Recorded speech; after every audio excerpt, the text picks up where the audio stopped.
लाल लाल होठावा से छुएला ललैया हो की रस छुएला हो की रस छुएला जैसे आमावा के मोजरा से रस छुएला हो की रस छुएला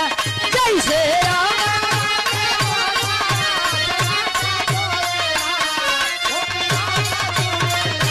जैसे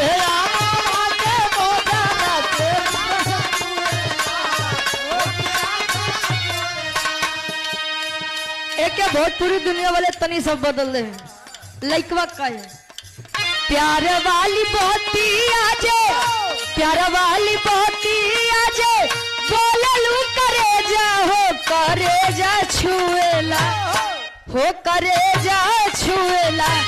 तो हर मीठी मीठी बोलिया करे जा छुएला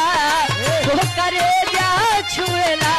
तो हर मीठी मीठी बोलिया हो करे जा छुएला।